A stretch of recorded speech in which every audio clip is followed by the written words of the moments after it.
Okay, I think we're going to go ahead and get started. So we are recording this. So if anybody is missing this, we will hopefully let them all know what is happening afterwards. So yes, I have Meredith on my lap. Like everybody else, we're working from our homes and everything else. So just to introduce myself, my name is Brandy Vanderwall, Extension Educator for Nebraska Extension. I'm located in Fillmore County. And also on the call, you will hear from Erin Nygren and Amy Timmerman, who are also some Extension educators that are working on this project as well. So we will go ahead and get started. So we're happy to hear this is the farthest west that we've reached. Thanks, Mrs. Rutt, for reaching out to for our team. So you can just kind of see the teams that we have here. So we have Wayne FFA, Rising Stars from Platte County, the Cornhusker Kids, Boone Central FFA, Rolling Meadows from Frontier County, Arthur County FFA, as well as Fillmore Central FFA. So thank you all for joining us. We greatly appreciate that. And we're going to try, we'll see how this will work, to play a game. So have you all played Kahoot before? Kind of give me a heads up or something. Okay, so we're going to try this here. See if I can get this to share.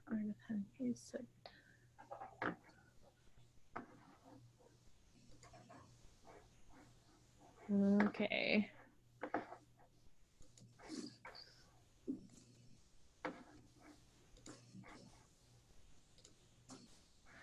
Okay, can you all see a Kahoot screen over there? And I'm going to hit play. And if you have a device with you, that's great. If not, just kind of think about what the answer might be. Maybe I'll mute this noise here. So if you basically go to Kahoot.it, so KAHOOT.it, and type in this PIN number, we'll play just kind of a fun little quiz here, see how everybody is doing with your crops knowledge. So I'll give you a little bit of time. If you have any questions, please type them in the chat box, and Amy or Erin can kind of help answer some of those questions. But it looks like we're up to 5 players, so we're doing good there.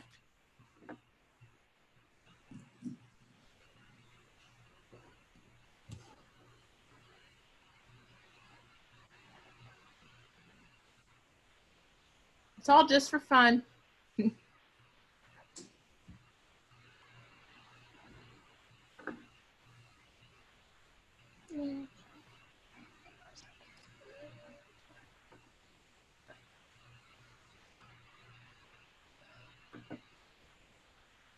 Okay, so it looks like we have up to 9 players here.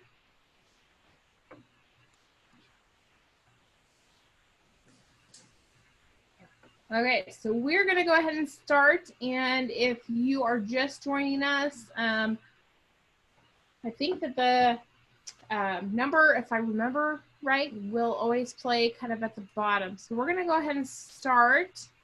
So while it loads here is some crop trivia. So growing 2 crops in sequence, one after the other, in the same field in the same year is called which one?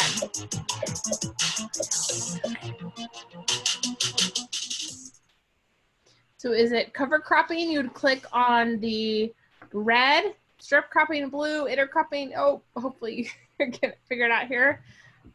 So we have double cropping, and the results are, those of you really competitive people, Isaac and Bella have won with the right and correct answer. So number 2, which of the following is a key component of integrated pest management?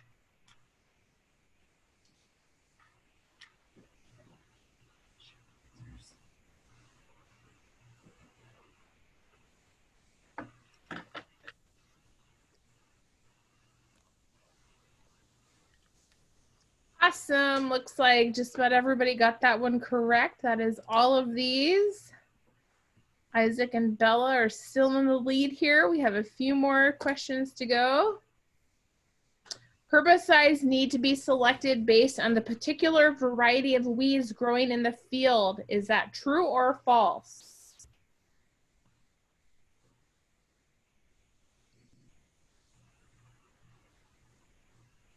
Looks like you all said true. Very good. And so if you've never played Kahoot before, it's basically based on if you get the correct answer and then also who gets the correct answer the quickest. So nice job. We got a few more questions here.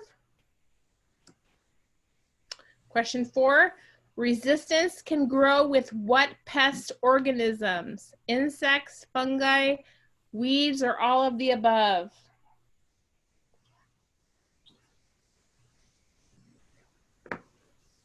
Okay, look at you all. Way to go. All of the above. Nice job, Isaac and Bella. You must still be one of the quickest people here. So we'll keep on rolling here. Question 5 of 10. Which term found on a pesticide label defines the type of gloves, clothing, or goggles that must be worn? Look at you all. You're pretty quick. PPE, which stands for personal protective equipment. I almost thinking pesticide. Yeah, personal protective equipment. So nice job. Okay, question number 6. What are the 3 components of the disease triangle that must be present for plant diseases to develop?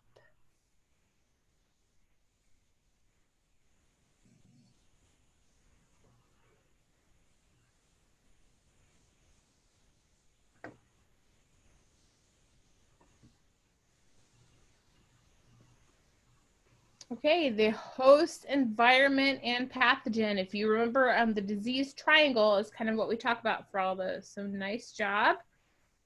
Well, looks like Isaac and Bella are still towards the front there. We have a few more questions to go. There's been growing concern that some of the use of neonicotinoid insecticides can cause which one of the following?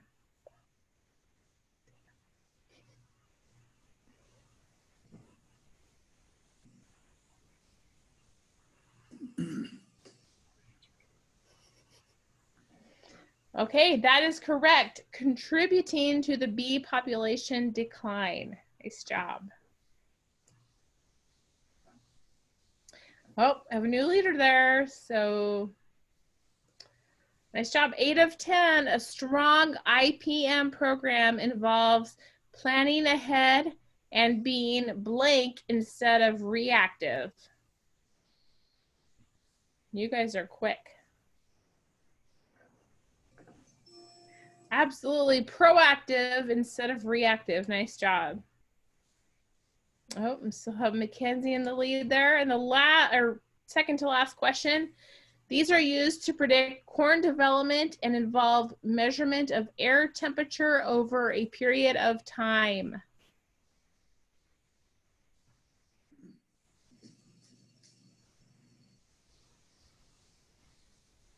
Excellent. Growing degree days. Nice job. And last question here. Pests that move into a region that do not normally exist or are not native to that area are considered what?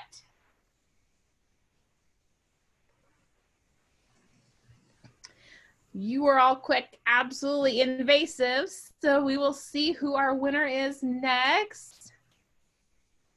The crop trivia podium is Cody for 3rd place, Isaac and Bella for second place, and first place is Mackenzie. So nice job. Hopefully you were not all too tired with doing all of your computer information online with your school, but okay, we'll go ahead and get out of that. Just wanted some kind of interactive stuff over there. We'll go back to our PowerPoint. So thanks for playing along. So just a couple of housekeeping items. Again, you will all be getting in your packets, which will be coming out probably, depending on the mail here, you'll get them within about a week or so. You will be getting a box, which will include some like photo permission forms. So that's just basically what the university needs to know if, like, are you okay with us using some pictures of yourself or your field? And then just kind of double check your contact information. And my office manager, Holly, will be sending out a folder with some key forms and other resources in there. She's trying to put together a resource and bind it all together in a nice little binder so that you'll be able to flip through those pages. And then I'll have like a kit in there with some information for you all. And so, yep, we'll talk about those folder contents and what will be in there. Erin and Amy will talk about setting up your plots. We'll talk about any questions or something you might have for us. Additional resources that we have and we hope that you'll be able to utilize. We also have some special opportunities, and then wanting your feedback on a banquet that we normally have. So like I've talked about earlier, and if you have any questions, please put them in the chat. Amy and Erin will kind of be there to help stop me if I miss any of those. So go ahead and ask questions. But in your folder and kits, this is kind of an example of some of the past resources that we have given out. So you will have a field guide. Now Nebraska Extension does have our own field guide, so you'll have kind of a new little kit with that information. The new teams will be getting a soil thermometer, a rain gauge, and several other contents in there. All of you will be getting one of our weed guides that has a lot of other great information in there. So that's just kind of for your information, what can kind of help you throughout this whole process. And yep, so this is kind of just explaining again, our guide formerly was called the weed guide. Now we have herbicide, disease, as well as insect guides in there. We also, I'm excited to announce that we have some new clipboards that Erin kind of found for us that have some kind of cheat sheet charts about how to identify when that crop is in the respective growth stage that it is in. And then kind of, again, just some other kind of tools that we have that are available. So hopefully you all have been to our cropwatch.unl.edu/youth website. These are kind of where we pull most of our resources from. Just some basic information about kind of getting started. And again, this will all come in your guidebooks that'll be coming in the mail. But some basic entomology information. If there's something out there in the field, you're kind of wondering what that is, again, feel free to reach out to us. We're here to help you. Some pathology information, soil fertility and weeds. If any of you are in irrigated situations, we have some of that information. Keeping it real is just kind of looking at the economics and realizing if the treatment that you're going to be implementing actually economical, or will it actually pay to do. We also want you to experience and explore some of the careers. So a lot of times people might have kind of a bias going into this, thinking that they might have certain careers that are only related to crops, but a lot of our participants have found that there's a lot of other careers such as entomologists, pathologists, and other things that are related to this, to crops. So getting started, again, we have kind of our, you might see IYCC, that's Innovative Youth Corn Challenge Summary. That'll be basically in your packet. Looking at the participant checklist, we've tried to make this really easy for you all. So in your checklist, as well as on the website, we have kind of a little checklist so you'll know what's due at various points in time.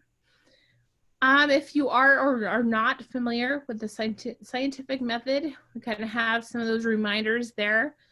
I think Erin or Amy is going to talk about what is on-farm research and how you can meet those guidelines. Kind of the biggest deadline to think about is around June 1st, and we want to let you know that if for some reason things are not going as planned, which we absolutely understand in agriculture, if something doesn't get to us by June 1st and it comes to us June 8th or something like that, we're totally willing to work with you. So just kind of give us a little heads up and say, hey, this has happened, and we will absolutely work with you. But the reason why we really have kind of an innovative explanation and your project proposal due June 1st is mostly just so that you are all thinking about what is this process going to involve and kind of keep you going in those steps. We also have some scouting sheets available. If you have some other scouting sheets that you use, feel free to use those. Some teams have utilized our rainfall and soil temperature worksheets, as well as kind of a review of what those growth stages actually mean. So one other thing, one other tool that we have available, it is free, is our UNL on-farm research app. So if you basically type into your app store, the Nebraska On-Farm Research Network, this is a kind of a pretty handy tool that helps you figure out how to put in all your information, keep track of it all together. And then we also have those observations. So if you have any insect, disease, or weed problems, it'll actually all also help you with those components there. And Erin or Amy, are there any other things you want to mention about that before I move on? Just a nice handy tool to kind of go through how to set it up. So definitely take advantage of that if you do want to do more than just a strip trial kind of process.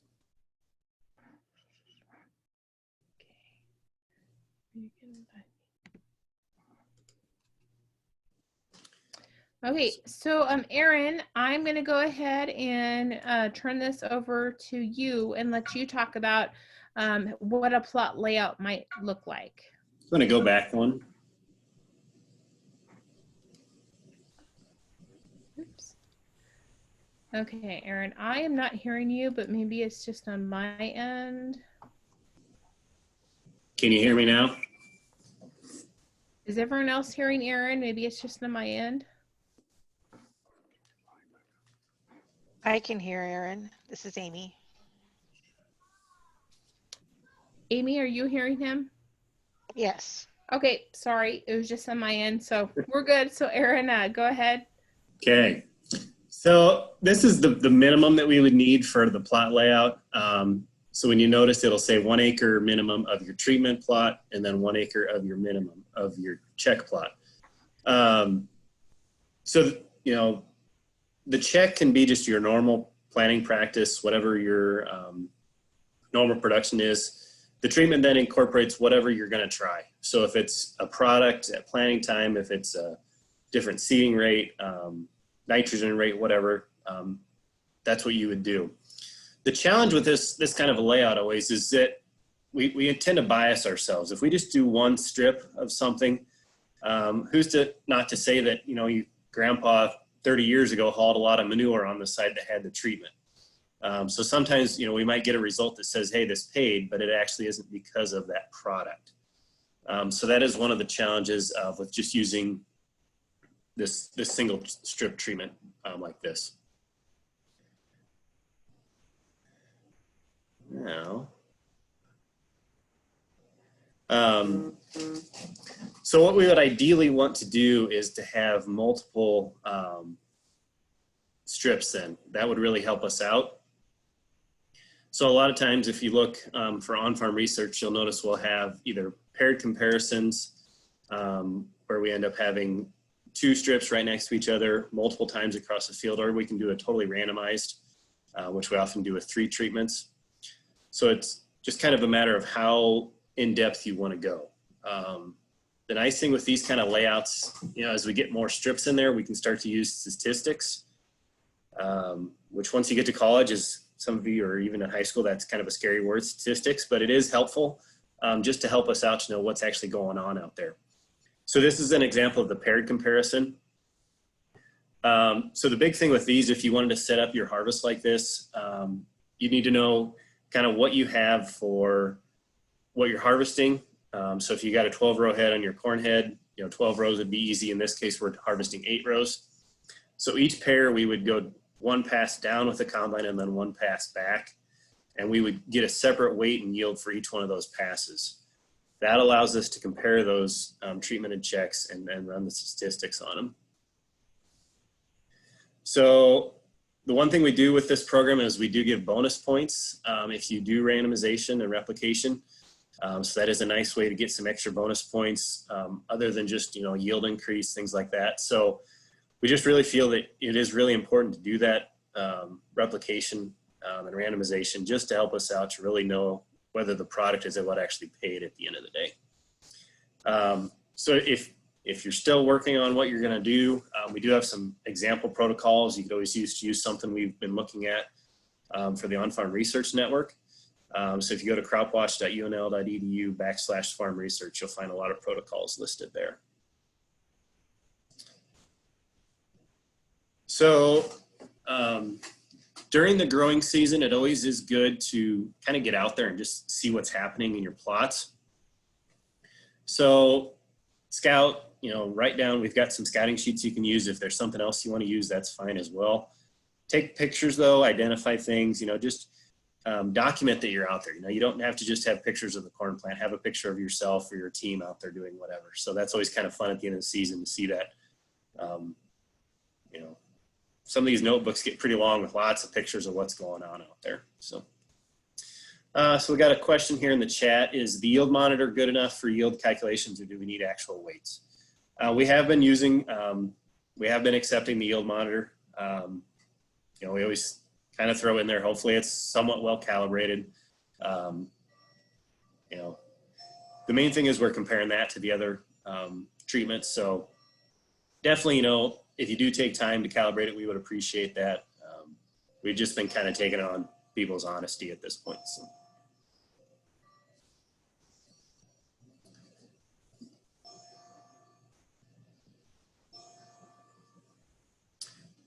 Some things to do after harvest. So we do have the harvest report. That's we've tried to make that a little bit easier over the last couple of years as far as what to report. You can also, if you want to, do some production records. That helps us out to try to kind of understand if this is an actual worthwhile practice or not. Sometimes we might increase yield, but maybe it costs more than what the corn that we gained is worth. So that should be kind of factored into this as well. Another fun one you get to do at the end of the year is try to explain why you think the product actually worked or didn't work. Sometimes things just don't happen. So maybe there's an explanation why that didn't. And then the last thing we always try to do is usually in mid-January, we try to get together for a banquet. We'll have to see with this new world, what we end up doing with that. But usually we try to get together, celebrate, announce who the winners are, and serve you some good food as well. So.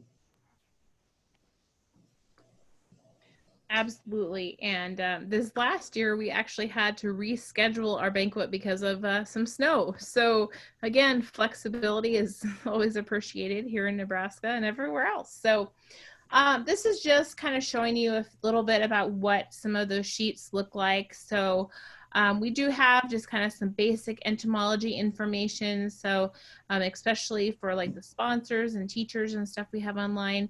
These are also resources that you can use in your classroom. Just kind of some basic entomology information or what the kids might have questions on, or the other things that you can help them with. pathology. So we kind of talk about the disease triangle, and Amy kind of wrote that chapter. So she kind of goes over some basic pathology. We also have some corn disease profiles. And again, if you have some questions about what's going on in the field, don't hesitate to ask. I am probably not always the person to help you answer those questions, but Amy or Aaron, or we have a whole other network of people that can kind of help you identify what some of those problems might be. But again, we want this to be about learning and helping you all.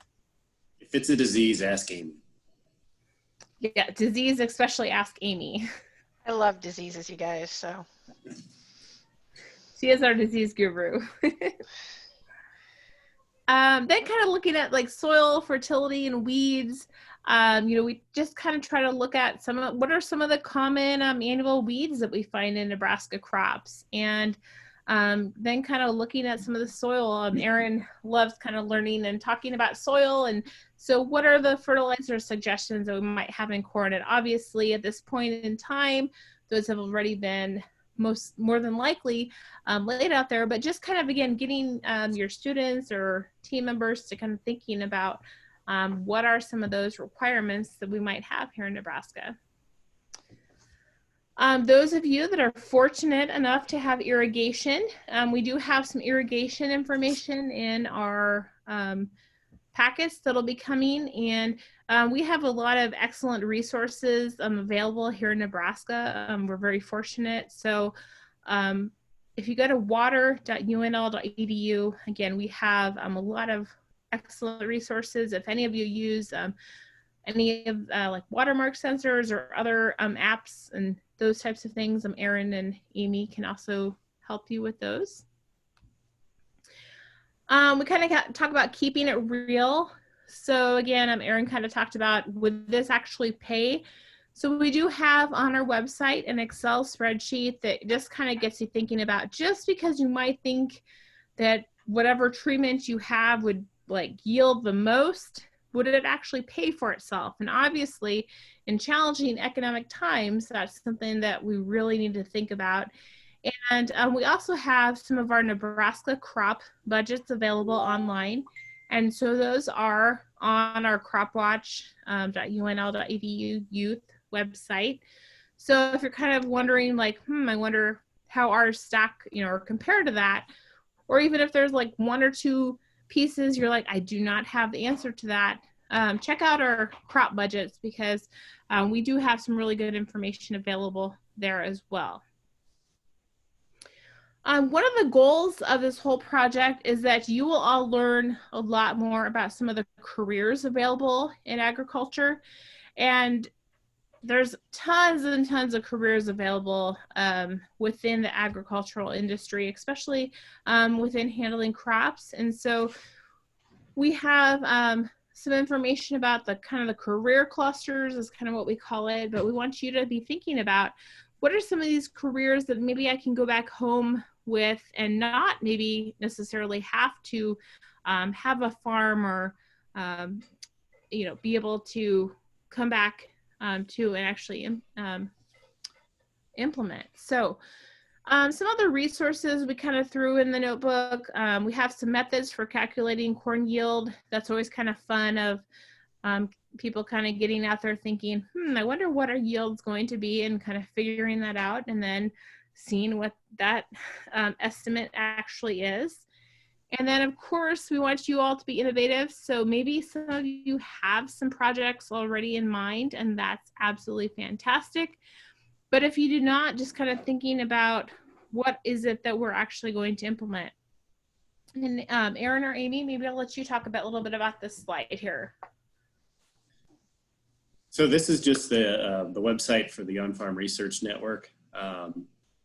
Once again, so there's the current protocols. There's also a nice, if you see the link that says On-Farm Research results, for the, there's a results finder. So you can actually search to go back, even back to the mid 90s or earlier, what's been done for on-farm research in Nebraska, to see what some of those results are. So you might find something, hey, this looked interesting, let's try this out. So lots of things you can try. Pretty much though, this is open to whatever practice you want to try for the most part. So be creative. If there's something you wanted to try before but just didn't have a reason to do it, feel free to try it out. Absolutely. And so kind of what Aaron was talking about, you know, when you look at the definition of innovation, it's just coming up with new ideas, products, collaboration, services, or solutions that can be used. And we kind of emphasize that because obviously we can come up with some really cool ideas that might be able to be used or that we could think about, but if they can't really be used and if they're not really practical on especially like a large scale setting, then they probably aren't going to necessarily be used in the long run. So feel free if there's some trends that are happening locally that you're like, I wonder how that would work, or think beyond that, even statewide or internationally. You know, what are some things you might be seeing in the media, or some things that you might be thinking about if you have not already come up with your project. And so when you meet with your teams, again, kind of brainstorm, think about what do we want to do if you do not already have a topic, and, you know, just kind of think about things that might be completely wild, but eventually try to figure out what is actually feasible with your team. And then we always talk about, you know, what are some obstacles that could arise? So a lot of times whenever we go through this whole process, you know, and feel free to type in the chat box, but a lot of obstacles we usually have is the weather. And obviously we cannot control that. We've had some plots that have been hailed out and other different, you know, flooded out, all those things we cannot control in Nebraska weather, but just kind of, again, try to think about that and just talk to us about those things that might happen. And then you order some strategies you can do if you face those obstacles. So obviously weather, we can't deal a whole lot with that. But just kind of trying to think about that. And then again, what will the success of your project look like? So even if you have a weather related disaster, is there still any data that maybe you can gather so we can, you know, maybe again, try to compare or try to take a look at some of those things. So kind of a special opportunity that we have with 2020. We all know this is kind of a unique year, but I have some colleagues that wanted to make sure that I offered this to you all. So this is kind of looking at high school sophomores or juniors. So if you have some information or if you basically like to look at kind of the science, technology, engineering, or math careers, they kind of call it a Cultivate Access Scholar Program. And so it basically, this is a lot of text, I apologize, but it basically aims at looking at kind of what is a potential career or something that you might be involved in, or what is something that maybe you want to explore. And obviously here in Nebraska with our crops and the corn challenge, this is a perfect opportunity. So this is kind of in addition to the corn challenge, but this team of extension colleagues that I have are basically looking for some youth such as yourself, starting from kind of that June 1st through the beginning part of August. And you basically will participate in a few webinars, email conversations, and try to look at some of your career interests and just kind of trying to think about, this is my career interest. What are some things maybe I can do with that?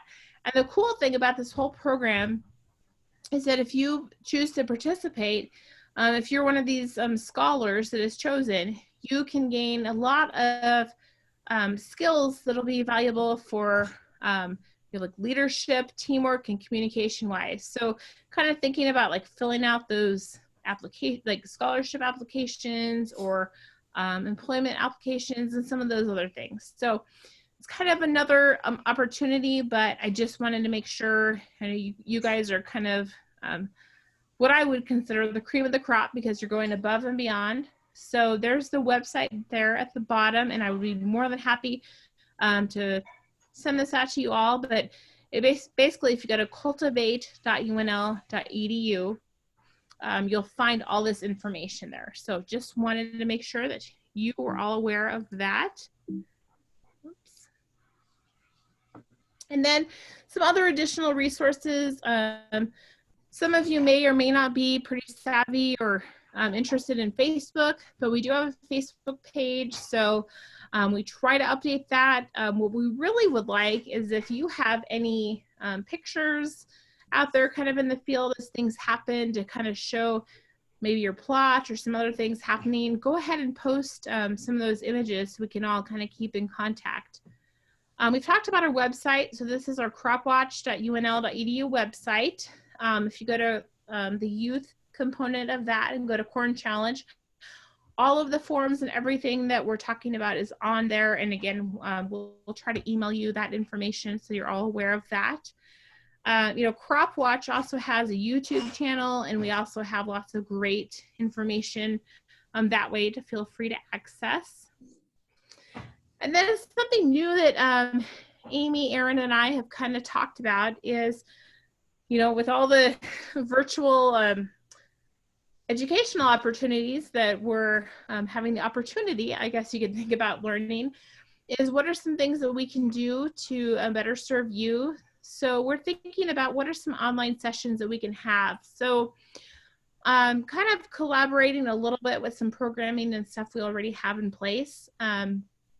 May 29th, we have, or I should say, I have kind of a weeds identification program already planned for some of my local county kids, and I would be more than willing to open that up to all of you just to kind of learn about what are some of the weeds that we see. Kind of a disclaimer for my Western Nebraska friends, these are probably going to be mostly things we see on the eastern part of the state, but then these are just some other ideas that we've kind of talked about. And if you have other ideas or things you'd like to see, you know, just checking out some other pests. We thought it might also be kind of good just to, whether it's virtually touring each other's plots or, you know, again, who knows if we're actually able to go to each other's plots face to face. That would be amazing, but who knows what the future holds. Aaron, Amy, and I are hoping Aaron passed his test for sure for now, but we are all, hopefully, we'll have our FAA drone applicator license. So even like for us to come out to your place and capture some footage or some videos of what maybe your plots look like and some of those things.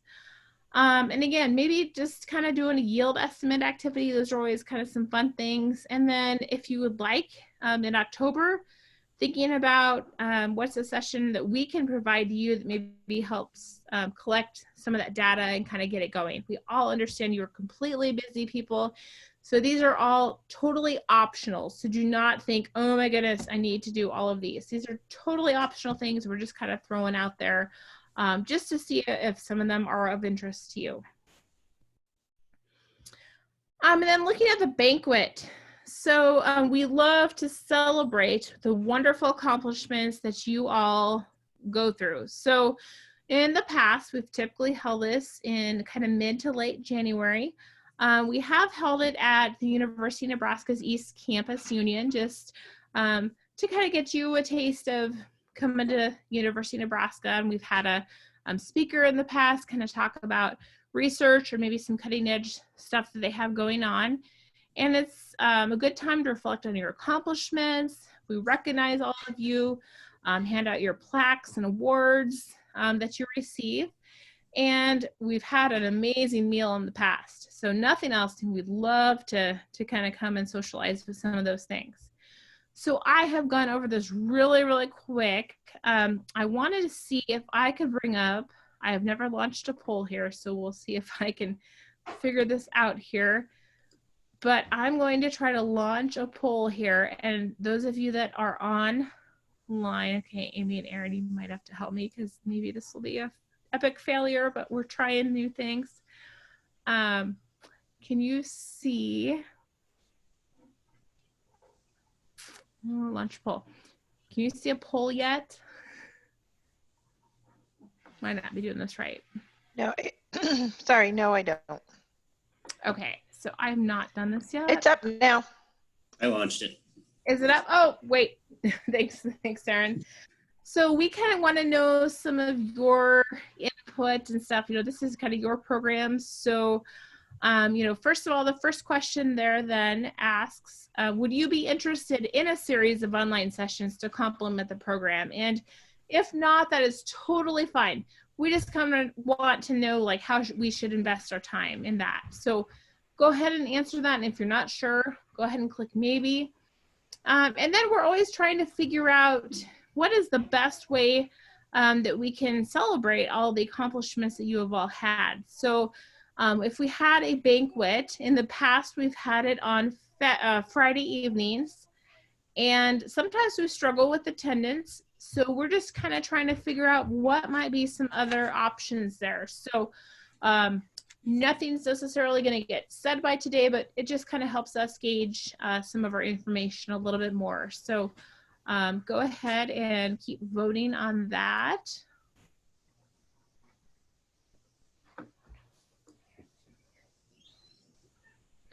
And as you guys keep voting on that, Erin and Amy, were there some things that I maybe missed out on, or? I think that was a pretty good overview. Like I say, it's, with this whole thing, you can put as much time into it as you want, or you can, just do what you want to get out of it. They say sometimes we'll get notebooks that'll be 50 pages and some that are 5, and either one is fine, right? You're still learning something and having a good experience. So feel free to touch base with us if you have any questions. Yeah, and have fun.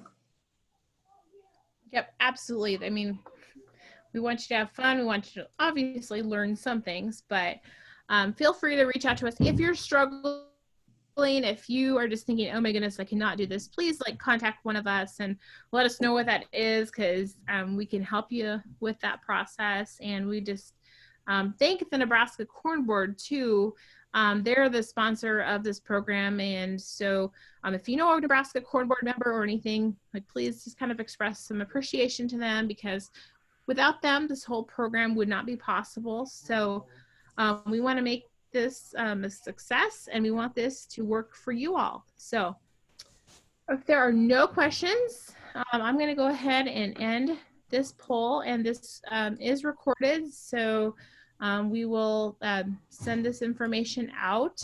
And again, join our Facebook page for some current information, and we'll continue to email at least the sponsors or kind of team captains. And we wish you all a lot of luck and hope that you have a lot of fun with this program. So that's all that I think we have to say.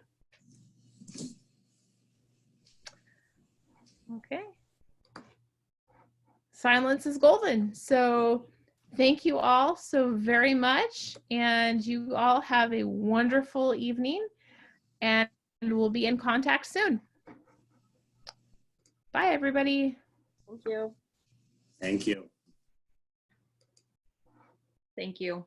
Oh, wait, there. Okay. You're welcome. Thank you. Welcome. It's complicated.